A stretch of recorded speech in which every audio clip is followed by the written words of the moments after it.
Thank you, Mr. Speaker and members. Once again, we are back having this debate over Opportunity Scholarship. The other side likes to call it vouchers intentionally, but this is about opportunities. Opportunities for all children all across North Carolina.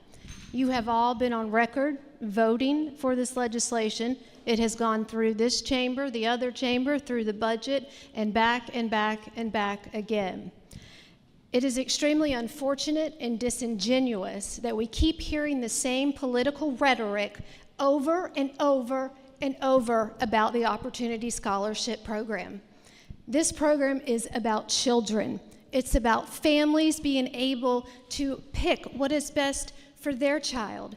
We do not need to set up a false choice between hurricane relief and public school funding and funding for the Opportunity Scholarship Program.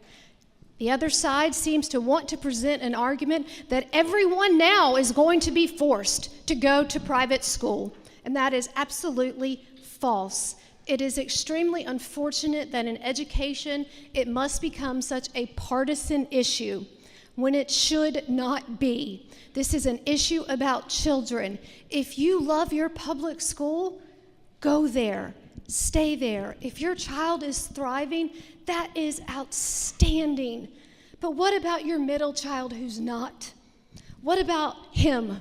What if that school that works for your oldest daughter doesn't quite work for him? Should he have to go to that school? Maybe there's another school that has a smaller class setting. Maybe they offer Ortho Gillingham treatment for help if you're dyslexic, because you won't find that in public schools. This is about putting children first. It is unfortunate that we have seen for the last 2 years with this legislation the political posturing from the executive level all the way to here. And it's wrong, and it's shameful. We are talking about children. We are talking about families. We are not saying that this is all for wealthy children. That is factually inaccurate. The predominance of these children are in Tier 1, which is the highest amount. Most who reside are going to be in Mecklenburg and Wake County. The others, when you talk about wealthy and billionaires, you are wrong.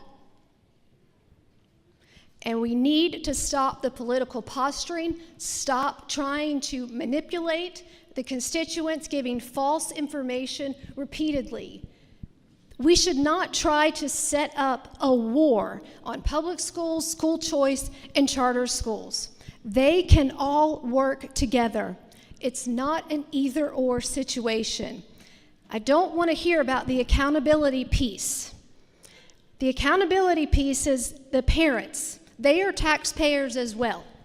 So that's where the accountability. If a school doesn't work for them, they don't have to send their child there, but the money will follow the child. However, we have a predominance of our public schools that are rated with D's and F's.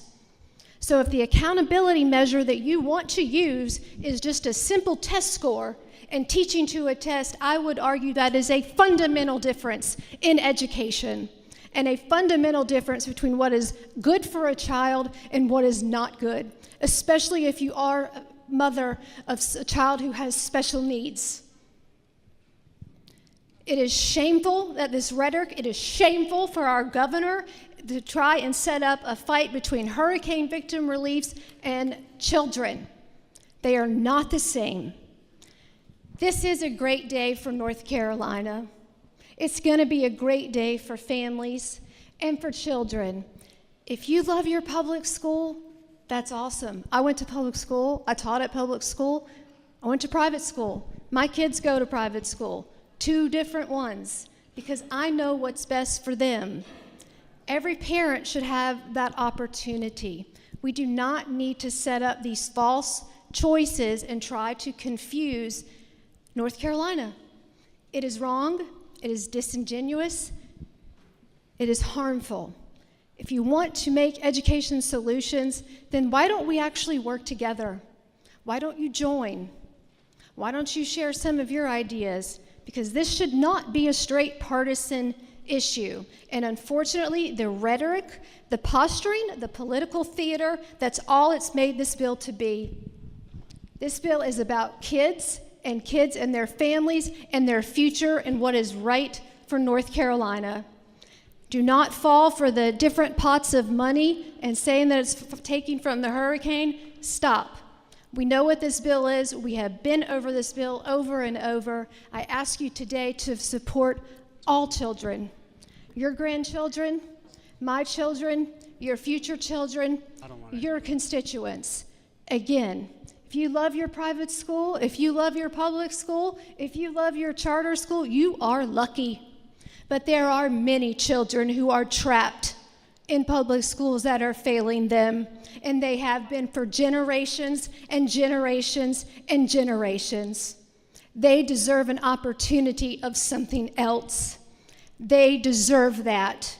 And so that's why I stand here today to fight and advocate for all children, to put kids first. Stop the rhetoric, stop the posturing, and vote for children and for families. I ask you to override the governor's veto.